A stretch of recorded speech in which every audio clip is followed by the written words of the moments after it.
माघ मकरगत रवि जब होई, तीरथपति आव सब कोई।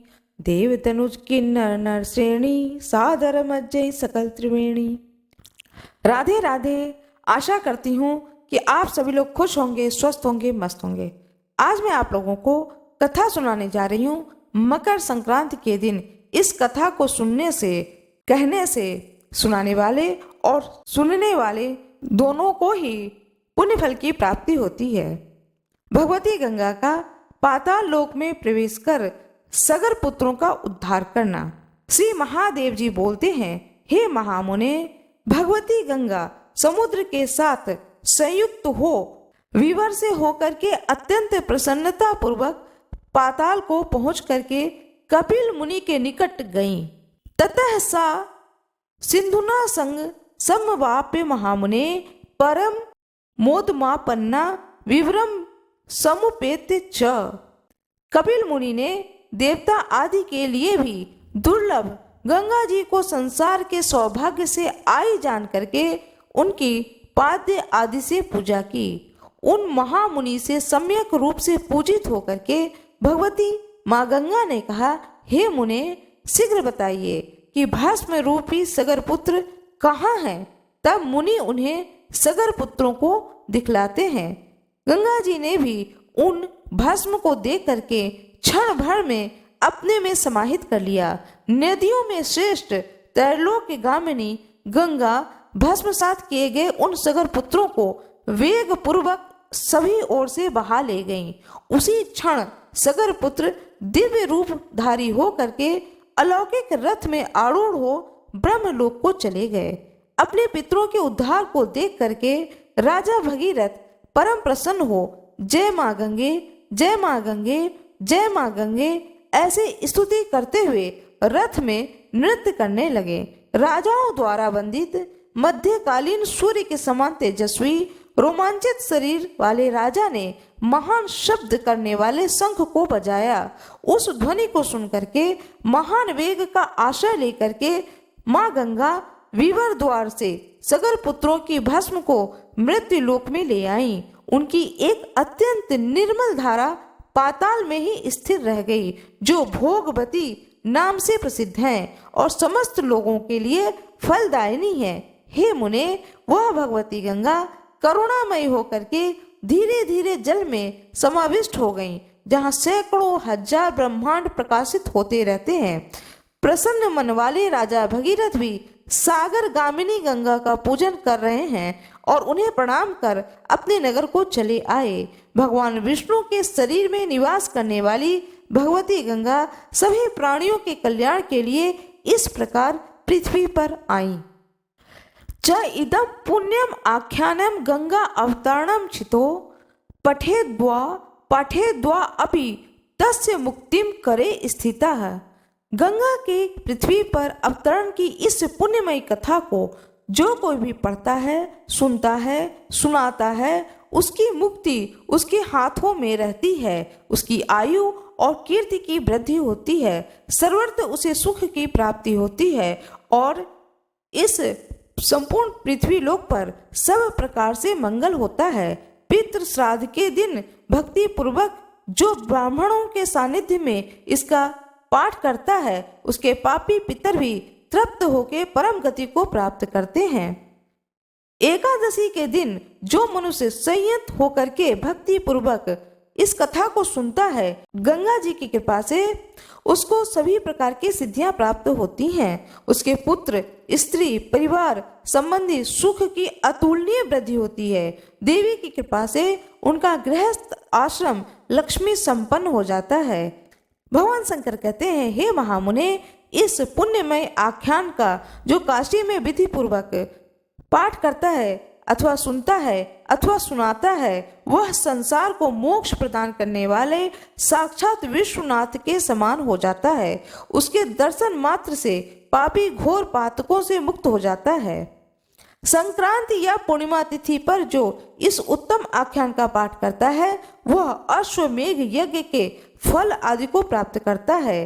गंगा के किनारे जाकर जो स्नान करके विधि पूर्वक इस कथा को सुनता है, उसके समान पृथ्वी पर दूसरा कोई नहीं होता है। यह उत्तम आख्यान लिखित रूप में जिसके घर में स्थित रहता है उस पर दुर्भाग्य या शत्रु का कोई प्रभाव नहीं होता है।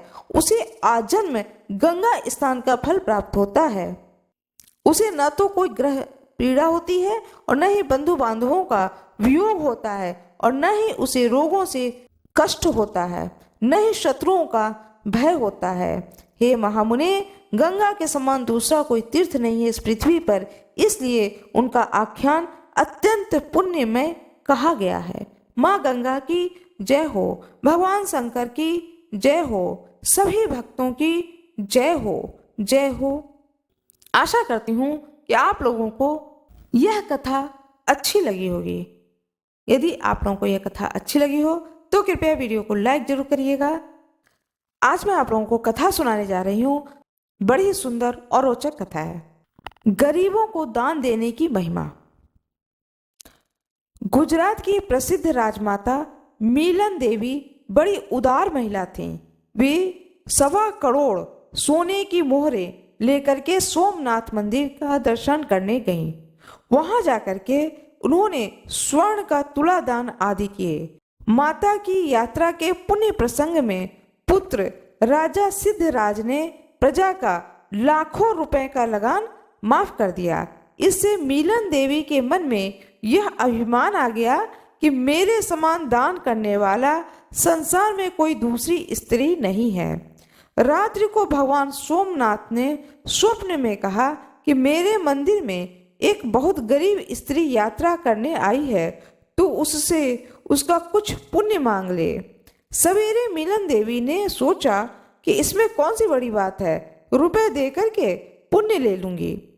राजस्थान से राजमाता ने उस गरीब स्त्री की खोज में आदमी भेजे।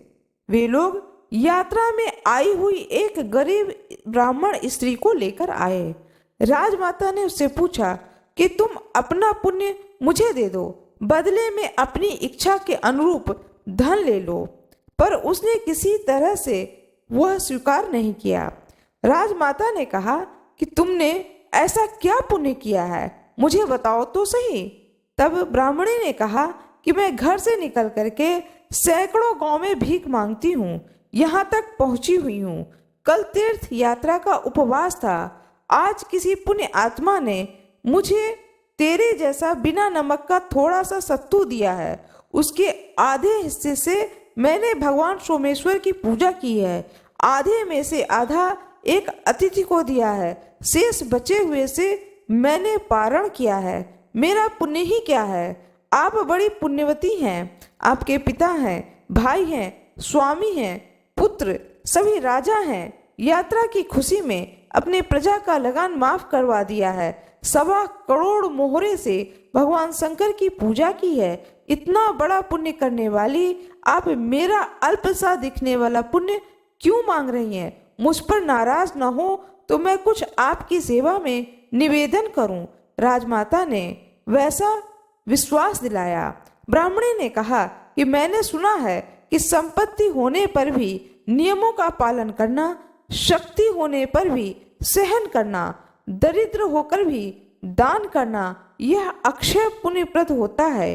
ब्राह्मणी की इन बातों से राजमाता मिलन देवी का अभिमान नष्ट हो गया और उन्होंने विश्वास किया कि भगवान शंकर ने ही कृपा करके ब्राह्मणी को भेजा है।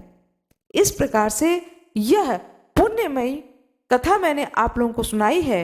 इस कथा का यह अर्थ है कि दान जब करें तो अभिमान न रखें कि मैंने इतना दान किया या इतना दान किया, बल्कि यह सोचें कि आज मुझे सौभाग्य प्राप्त हुआ है कि यथाशक्ति मैं दान कर सकूं। आशा करती हूँ कि आप लोगों को यह कथा अच्छी लगी होगी। इस कथा को अपने मित्रों में, दोस्तों में, रिश्तेदारों में, जानने वालों में अवश्य ही शेयर करें, जिससे कि उन्हें भी इस पुण्यदायिनी कथा का श्रवण कर सकें और पुण्य फल को प्राप्त कर सकें। आशा करती हूँ कि आप लोगों को यह वीडियो अच्छी लगी होगी।